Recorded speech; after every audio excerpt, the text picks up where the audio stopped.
Olá pessoal, tudo bem com vocês? Vamos então à gravação aqui do nosso quinto vídeo já, exatamente, canal aí Show do Chico, ó, estamos no quinto vídeo. E hoje eu quero começar com vocês com a oração da Salve Rainha.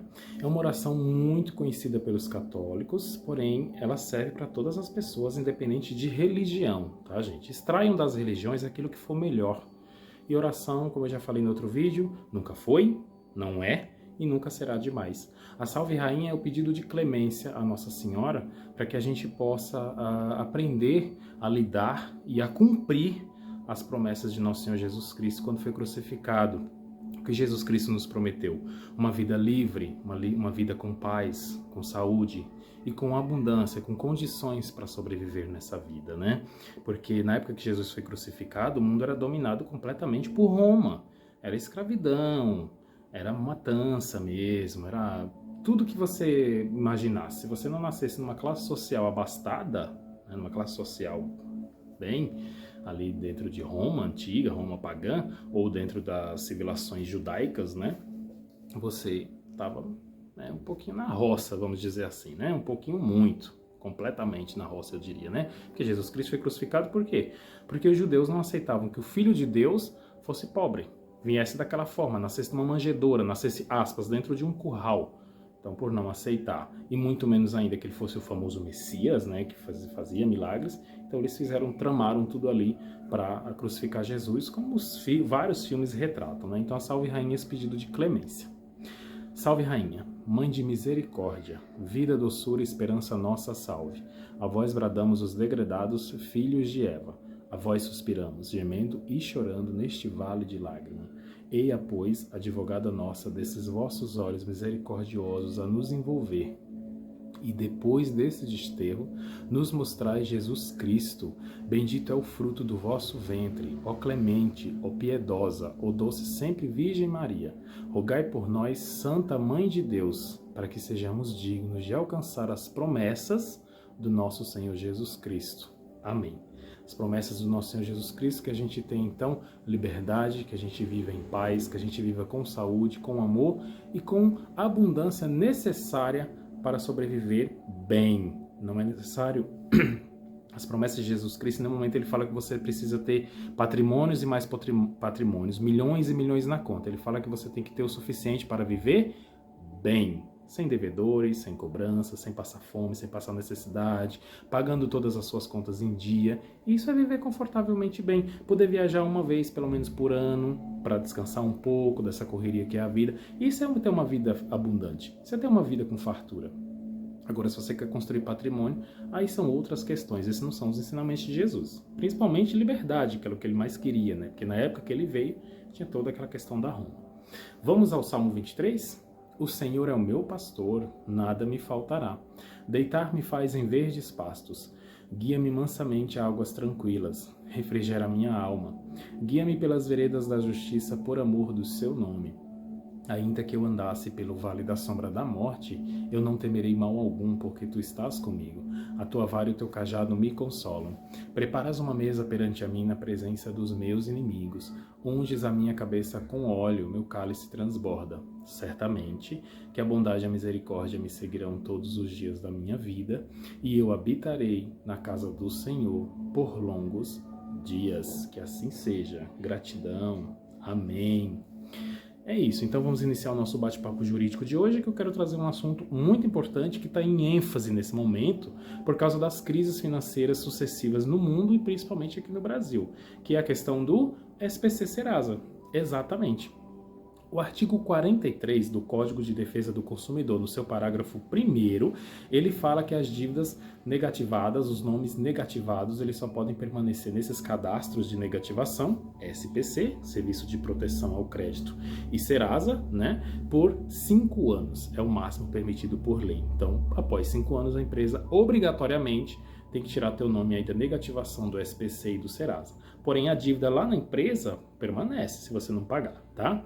Então, se for banco e você futuramente quiser um empréstimo com esse banco, sua dívida vai estar lá se você não tiver pago, tá bom? Após 5 anos, então, acontece um fenômeno chamado caducar, né? Esse é o fenômeno que acontece. A dívida caducou, a dívida prescreveu, né? Aconteceu ali a perda do direito do banco de adquirir o pagamento dessa dívida junto a você. E como ele pode fazer isso? Durante os 5 anos que a dívida está no SPC Serasa, ele pode te protestar no cartório, ele pode incluir teu nome na negativação, né, no Serasa, que ele não precisa fazer isso de imediato, ele pode aguardar um tempo, viu, gente? Tem empresa que aguarda um pouquinho, que é para ganhar mais tempo lá no futuro. Às vezes a empresa, ela já monta o processo, ó. Ela monta todo um processo para te acionar judicialmente. Quando esse processo está todo montado, ela vai te negativa e aí ela já insere o processo lá na justiça. Praticamente ao mesmo tempo. Ela te negativou e ela já insere esse processo. Que aí ela ganha tempo. Que ela vai ter os 5 anos mesmo para recorrer na justiça e tentar pegar o pagamento dessa dívida. E além de protestar em cartório, negativar é exatamente a terceira coisa que ela pode fazer durante esses 5 anos. Te processar judicialmente para rastrear tuas contas bancárias e ver se você tem dinheiro. Ou dependendo do valor da dívida, se é uma dívida muito alta, por exemplo, devo 100 mil para o banco, né? Ele vai ver se você tem algum imóvel no teu nome que ele possa vender. Se for um único imóvel, apenas um, ele não pode fazer muita coisa, porque entra aí a lei do bem de família. Né? Você tem direito a ter um imóvel no seu nome em território nacional, entrando como bem de família. O banco não pode leiloar esse bem. Né? Agora, se aí você tem mais de um, tem uma casa no sítio, tem uma casa na praia e tem um apartamento na capital, ele vai ver um meio ali de tentar leiloar, dependendo do valor da dívida, né? Claro. Se é uma dívida, gente, de 5 mil, o banco não vai pedir para leiloar um apartamento de 100 mil, porque não tem como, a justiça não vai acatar, dificilmente a justiça vai acatar. Porque o valor da dívida e o valor do bem, ó, a diferença, ó, o valor do bem aqui 100 mil, o valor da dívida 5 mil, é muito discrepante. O banco ele vai ter que procurar outros meios para te cobrar, né? Então, é isso. Referente a acordos de SPC e Serasa, se uma empresa de cobrança te liga falando que tem a autorização do banco para te cobrar uma dívida, você pergunta para ela se ela tem a carta de cessão de crédito, que é uma carta de autorização. Então ligou, sua empresa SA. A empresa SA é autorizada pelo banco B a fazer a autorização para cobrar a tua dívida. Liga lá no banco e vê se realmente essa empresa ela tem. Porque se ela não tiver, você pode até pedir aí uma indenização por danos morais, por importunação. A empresa ela está falando em nome do banco. E é bom que o banco saiba disso também, porque às vezes ele não tem autorizado mesmo essa empresa e ela está usando o nome dele. E ela pode gerar boletos e receber o pagamento da dívida sem o banco nem ter recebido. E aí é mais um prejuízo para ele, porque você vai provar que pagou um boleto. A empresa não tem autorização do banco. Então liga lá, pede um e-mail falando, olha, a empresa tal não tem minha autorização para cobrar você nessa dívida. Pede um e-mail, se ele não quiser te passar o e-mail, o banco, para nos comprometer, pega pelo menos o protocolo da ligação, a data dessa ligação e quem te atendeu, porque isso vai te ajudar a provar que aquela empresa de cobrança entrou em contato com você. Hoje em dia, o próprio Serasa oferece acordos, né, dentro do site do Serasa, da plataforma do Serasa. Se você ainda não tem cadastro, entra no site do Serasa ou baixa o aplicativo do Serasa, faz o cadastro, cria uma senha e você vai ter acesso a todo o seu histórico de CPF, né? E aí, se você tiver alguma dívida, lá mesmo tem alguma opção de negociação. Lembrando o detalhe importantíssimo de negociação. Só negocie aquilo que você pode pagar. Por exemplo, eu tenho uma dívida de 5 mil reais e vou oferecer para o banco 800 reais. E o banco aceita. Claro que aí já vai ter passado os 5 anos, né, gente? Porque durante 5 anos, dificilmente o banco vai aceitar 800 reais para pagar uma dívida de 5 mil. Por quê? Porque durante os 5 anos, como eu já falei, ele pode te processar, te negativar, te manter negativado, aí, baixando o teu histórico, deixando o teu nome visível para toda e qualquer empresa que for consultar. Então ele pode processar, negativar teu nome e ainda pode colocar teu nome em protesto no cartório. Então, como em 5 anos ele pode fazer tudo isso, para ele não é interessante receber 800 reais. Ele vai tentar os 5 mil, ou até mais, porque ele vai querer cobrar juros e mais juros em cima disso. Passou os 5 anos e você quer se livrar dessa dívida porque você precisa de um crédito no mercado, com aquele banco específico, ou com uma outra empresa financeira, então o que você faz? Você entra em contato diretamente com o banco e oferece, vamos supor, 800 reais. Mas você pode pagar os 800 reais? Porque se você não puder pagar, gente, você cria um problema. Porque isso vai gerar uma coisa chamada confissão de dívida. Ou seja, você está confessando para o banco que você deve a ele não mais 5 mil e sim 800 e que você pode pagar esses 800. Se você não paga, não cumpre com o acordo, o que é que o banco faz? Te negativa de novo, agora não por 5 mil, mas sim por 800, que foi a proposta de acordo que você fez, e ele tem mais incríveis 5 anos para esperar aí cobrar a dívida de você, seja processualmente falando, ou que seja em cartório com protesto, ou mesmo a própria negativação de novo no SPC, deixando o teu nome lá em aberto para todas as outras empresas ver que você está devendo e de novo para o mesmo banco. Então assim, só proponha acordo se você puder pagar. Ah, eu posso R$800, mas eu posso em 8 vezes de 100. Se o banco aceitar e fechar ali o acordo com você, então ele já vai te emitir um e-mail falando que você confessou a dívida, que você assumiu a dívida de R$800 e que, portanto, ele está te mandando ali os 8 boletos de 100 com as respectivas datas, ou ali de 30 em 30 dias, para que você faça o pagamento.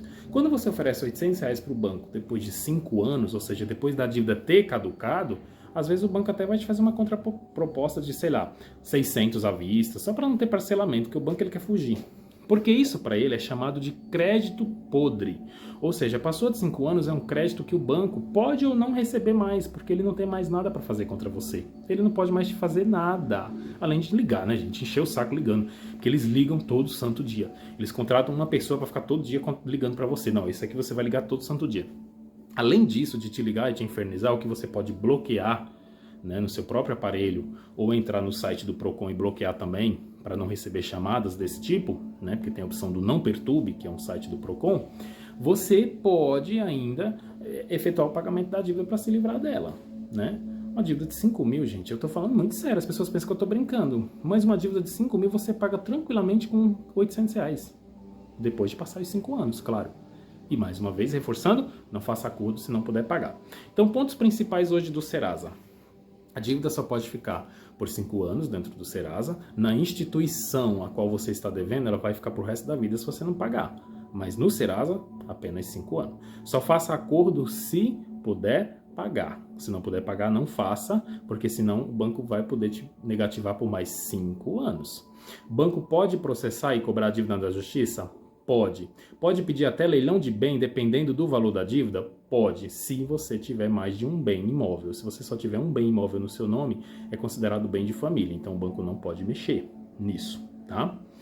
O banco, o SPC e o Serasa, eles estão regulamentados por leis? Sim. Artigo 43, parágrafo 1º é a questão dos 5 anos, mas tem N leis que tratam sobre o Serasa e o SPC. Então, basicamente, é isso. Se uma empresa de cobrança te oferece um acordo, tenta primeiro ver com o banco se essa empresa realmente tem autorização. Porque se ela não tiver autorização, isso pode ser um problema para o banco, que não está ciente que as empresas estão negociando o nome dele, e um problema maior ainda para você. Sabe por quê?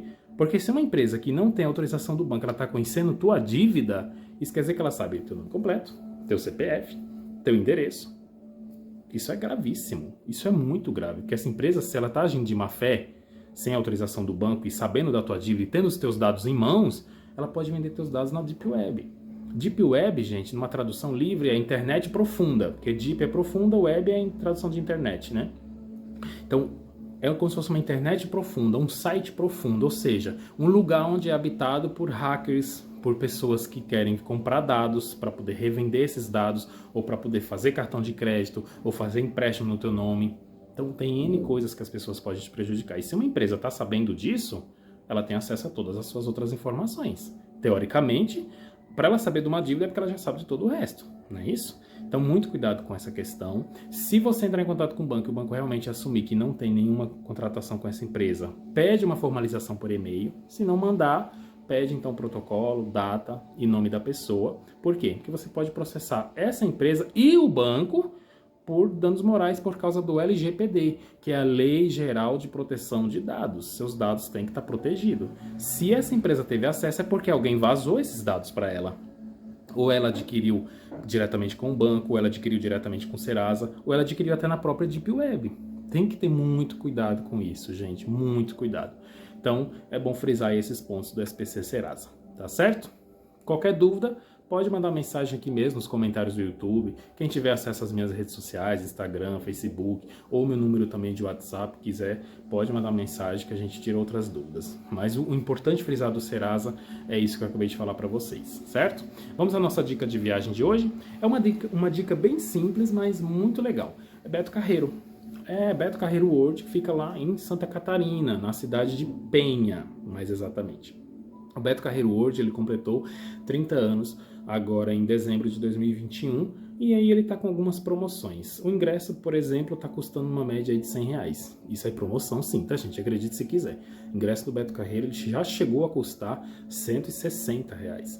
Então, como eles estão com promoção, aí está custando uma média de R$100. O Beto Carreiro é bem interessante, porque não é só para criança, tá, gente? É para adulto mesmo. Eu acho que é mais para adulto ainda, inclusive. Tem muito brinquedo interessante. Eu mesmo já fui 2 vezes. Na primeira vez eu dei mais sorte, porque começou a chover e as pessoas foram embora, porque aí eles reembolsaram ou marcaram uma nova data para essas pessoas virem. No meu caso, como eu sou de São Paulo, né, moro em São Paulo, na verdade sou do Rio Grande do Norte, mas moro em São Paulo, para voltar lá para Beto Carreiro ia dar muito trabalho. Então o que eu fiz? Esperei a chuva passar. E aí a chuva passou. E no que a chuva passou, não tinha ninguém no parque. Então você podia ir no brinquedo 2 vezes, 3 vezes, quantas vezes você quisesse, o melhor, não tinha fila nenhuma. Então foi uma experiência maravilhosa. Então, ingresso aí está nessa faixa de R$100. Eu indico que você vá pelo menos 2 dias seguidos, porque aí tem muitos shows, tem muitas apresentações dos artistas lá em Beto Carreiro. Então, se você vai um dia, você pega aí os brinquedos, no outro dia você faz os shows. Ou você divide, na metade de um dia faz brinquedo e show, no outro dia faz também brinquedo e shows, para não ficar aquela coisa muito cansativa. Mas pelo menos, gente, 2 dias. Um dia só não dá. O parque é muito grande, tem muita coisa para fazer lá dentro, sem falar essa questão das filas, que a segunda vez que eu fui, aí eu já peguei muita fila. Beto Carreiro fica em Penha, Santa Catarina. Qual é o acesso mais fácil? Via avião, no aeroporto de Navegantes. O aeroporto de Navegantes ele é bem legal porque ele fica bem no meio ali de Penha e Balneário de Camboriú. Então quem quer ir pegar... vou passar 5 dias. Vai 2 dias no Beto Carreiro ali em Penha e os outros 3 dias você pode ir para Balneário de Camboriú, gente. É bem pertinho. Ele fica bem no meio mesmo. Se a gente for olhar o mapa, o aeroporto Navegantes está aqui e aí Balneário está aqui, Penha está aqui. Então, se você puder ir, é muito interessante. A hospedagem em Penha não é cara. Você vai pagar aí uma diária com café da manhã, você vai pagar para 2 pessoas, é uma média de R$100, R$120. E tem um hotel dentro do próprio parque, que aí já é um pouco mais caro, né?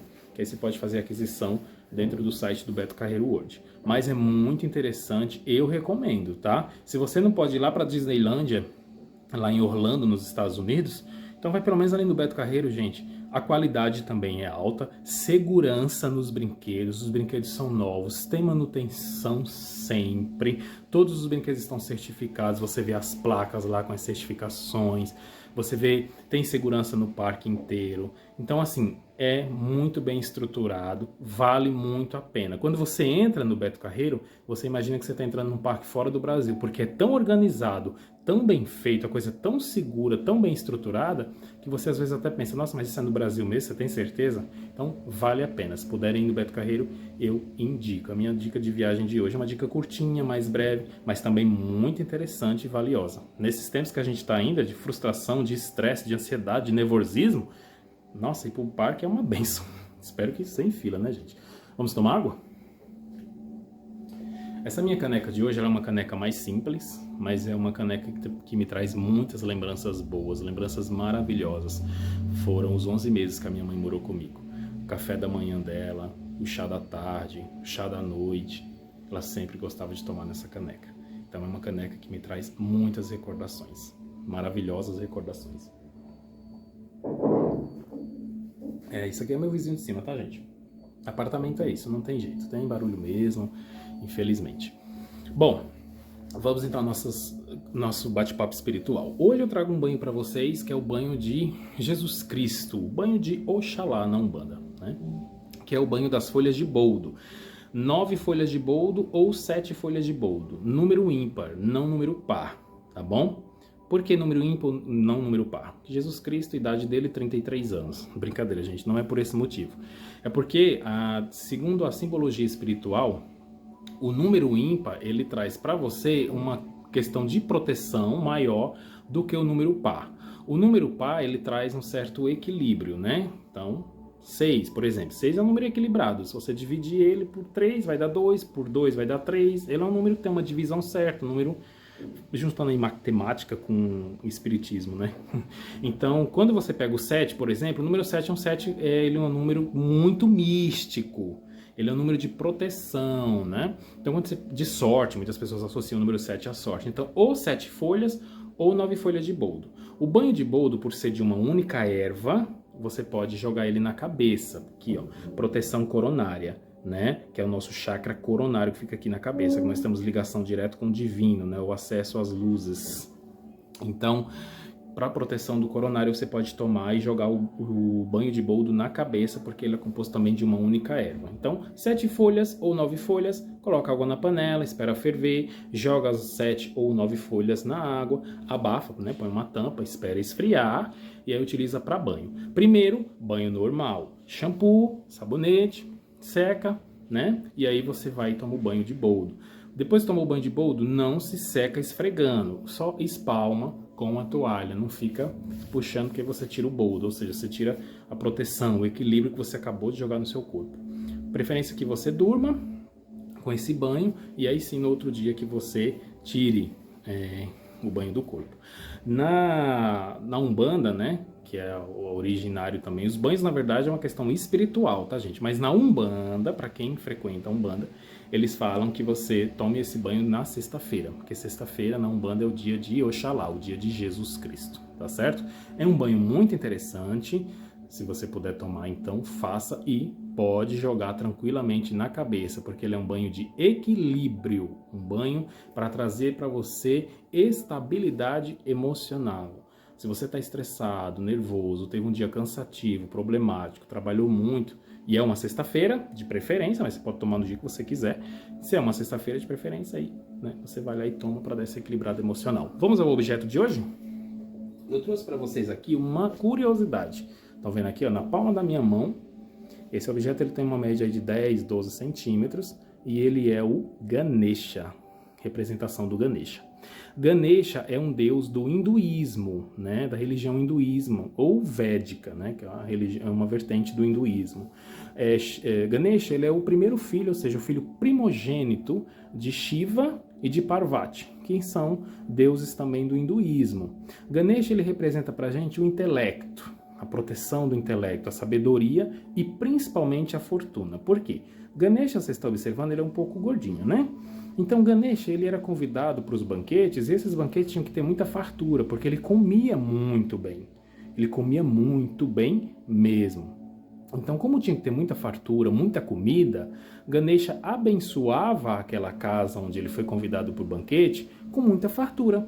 Ele devolvia para aquelas pessoas tudo que elas tinham oferecido a ele. Se ele chegasse numa casa, reza a lenda, né? Conta-se a lenda que se Ganesha chegasse numa casa e tivesse pouca comida, ele nem se sentava à mesa para comer, porque para ele achava um insulto, porque ele é o Deus que representa a fartura, a sabedoria, o intelecto, né? O entendimento. Então, para ele, se tivesse pouca comida, ele não achava que aquela casa merecia fartura e ele acabava ou não falando nada, ou até amaldiçoando aquela casa sem a presença da fartura.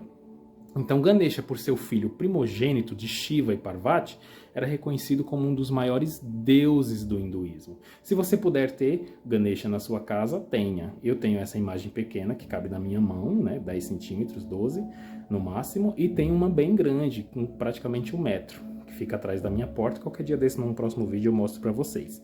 Mas é isso. Ganesha é sabedoria e fartura. Se puder ter na sua casa, tenha sim.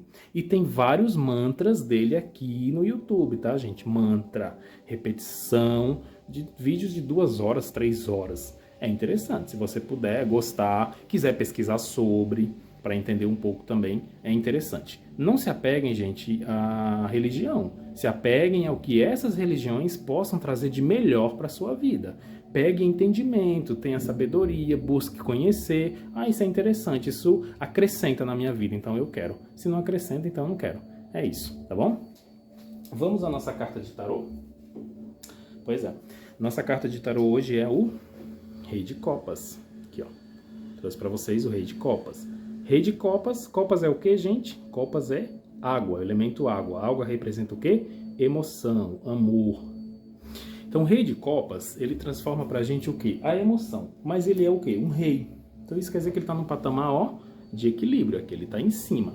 Ele já está numa elevação muito grande, emocionalmente falando. Então, se você está numa consulta de tarô, né, e sai para você a carta do Rei de Copas, isso quer dizer que você está numa elevação emocional, num equilíbrio emocional muito bom, né? Você está num equilíbrio ali que você vai querer o quê?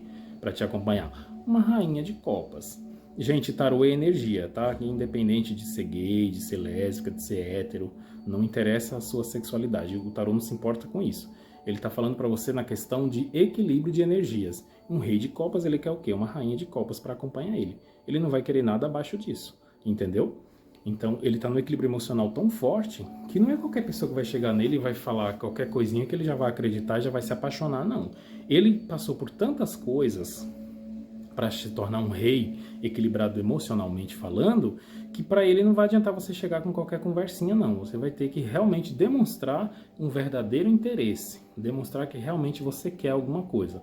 E hoje em dia, gente, eu vou falar uma coisa bem sincera para vocês. Equilíbrio emocional, ele tá ali, ó, equiparadíssimo com equilíbrio financeiro. Procure pessoas, se relacionar com pessoas, principalmente relacionamento amoroso, pessoas que têm equilíbrio financeiro e emocional. Porque é difícil você lidar, acompanhar e ajudar pessoas que não têm equilíbrio financeiro. Você até consegue, fica ali descendo, subindo, mas você consegue. Agora, equilíbrio emocional é muito difícil, porque a pessoa ela pode ter destoar as coisas, ela pode ter um vitimismo muito forte, ela pode querer te manipular mentalmente falando, que acontece em muitos relacionamentos. Eu acho que isso é uma coisa tão próxima da nossa realidade, né? Não tem nada que distante que eu tô falando. Então, quando sai o Rei de Copas, o consulente ele entende isso, ele entende que ele está no equilíbrio emocional, que ele não vai aceitar nada menos que uma Rainha de Copas para acompanhar, tá certo? Vamos à historinha de hoje, então, rapidamente. A história de hoje chama-se A Sua Conta, Senhora. Pegue a sua conta. A Marcela trabalhava numa loja de roupas e a gerente dela era a Miriam. A Miriam queria demitir a Marcela porque ela não apresentava bons resultados de venda, apesar de ser uma funcionária que não dava trabalho em outros aspectos. Não faltava, não atrasava, não trazia atestado médico, não extrapolava o horário de almoço. Mas em vendas, infelizmente, a Marcela não era tão boa. Mas não porque ela não quisesse, não porque ela não se esforçasse, mas porque ela não tinha o puxa-saquismo, né, que muitas vezes os clientes querem que tenham, né? E aí o que aconteceu? A Miriam então trouxe a filha dela, porque ela sabia que a filha dela, do jeito que era complicada de lidar, ela ia acabar provocando a Marcela. E nessa provocação ela ia ter alguma desculpa para poder demitir a Marcela. E aí, dito e feito, trouxe a filha dela para a loja, e a filha dela pediu para a Marcela tirar todas as peças de roupa que tivesse nos armários, mas ela não queria comprar, ela queria provocar a Marcela, porque era a orientação da mãe. Provocou de tal forma que a Marcela acabou xingando ela. A mãe, então, a Miriam, gerente da Marcela, fez o quê? Demitiu, então, achou a brecha aí necessária para demitir a Marcela por justa causa. Marcela era de uma família muito pobre, os pais faziam bico, né? O pai e a mãe faziam bico e ela tinha um irmão pequeno em casa, que precisava comer, que precisava de todas as outras necessidades, assim como ela e os pais. Como eles não tinham renda fixa, a única pessoa que tinha emprego e renda fixa era ela. Uma demissão por justa causa, sem receber FGTS, multa e tudo, perturbou muito Marcela. E Marcela saiu correndo na rua, desesperada, chorando. Só que nisso, viu um carro em alta velocidade e ela percebeu que tinha um cachorro na rua. E aí ela correu para tentar salvar o cachorro, né? Em detrimento até da sua própria vida, talvez, dependendo do impacto que ela tivesse com aquele carro. O motorista tentou frear bruscamente, mas ainda acabou pegando Marcela. O cachorro, assustado, saiu correndo, não aconteceu nada com ele, porém Marcela ficou desacordada no chão. O cara, então, desesperado, colocou Marcela dentro do carro e levou até o hospital mais próximo e pediu que atendessem ela, independente de convênio médico, de que fosse, porque ele ia pagar todas as despesas. Marcela foi atendida, medicada, tratado os ferimentos, feito curativo. E aí, depois de algumas longas horas, ele esperando a recepção, então permitiram que ele entrasse. Quando ele entrou, pediu 1000 perdões, 1000 desculpas, falou que o que ela precisasse podia contar com ele ia tentar ajudar da melhor maneira possível, que ficou, assim, impactado com a surrealidade do que aconteceu dela ter em detrimento da própria vida dela, ou seja, ela poderia até morrer naquele acidente ali, dependendo do impacto do carro, ou ter uma fratura exposta, algo nesse sentido, mas ela não pensou duas vezes e foi socorrer o cachorrinho. Então isso comoveu ele, ele perguntou o que ele poderia fazer por ela.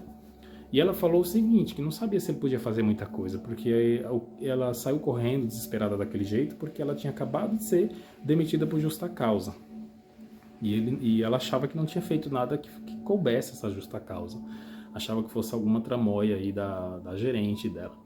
E aí ele falou assim, Bom, então eu vou tentar te ajudar da melhor maneira. Eu tenho muitos contatos. Eu sou dono de uma franquia de lojas de roupa. Prestem atenção, hein?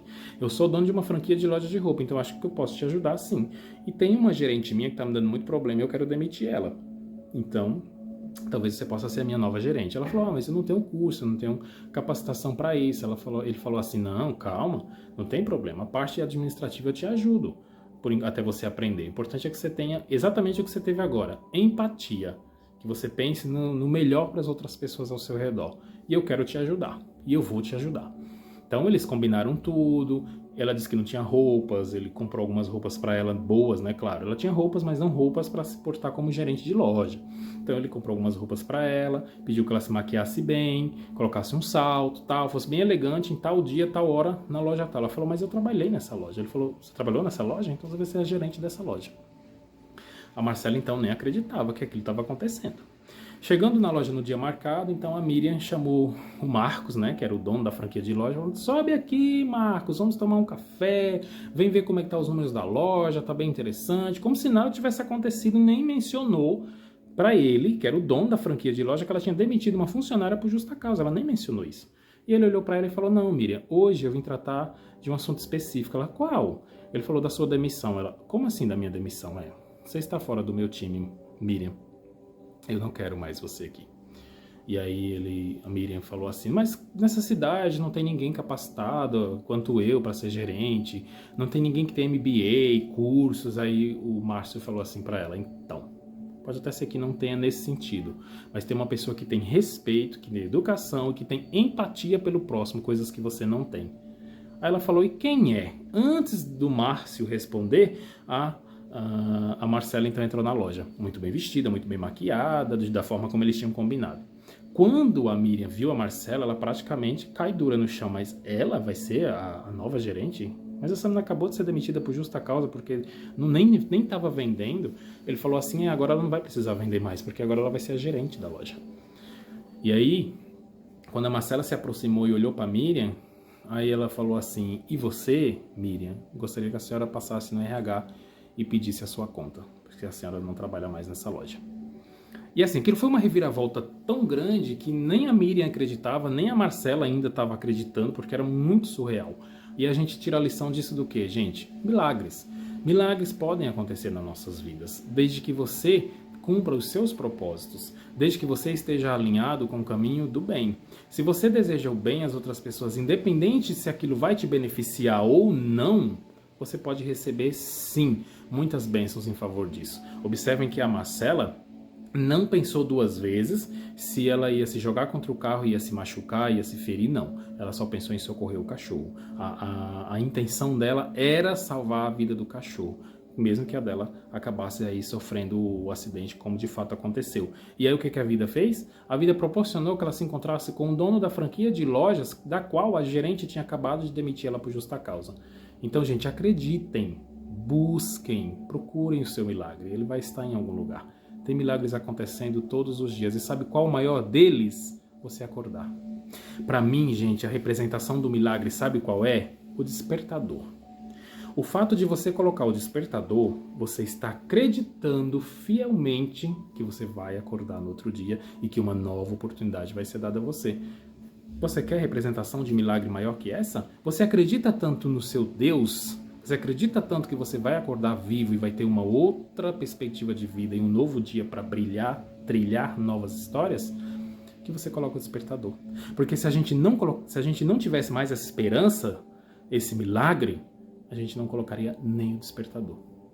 Tá bom? Que Deus abençoe todos vocês. Tenham uma excelente semana. E assim que possível a gente posta mais um vídeo. Fiquem com Deus, que Ele abençoe a todos vocês grandemente. Amém.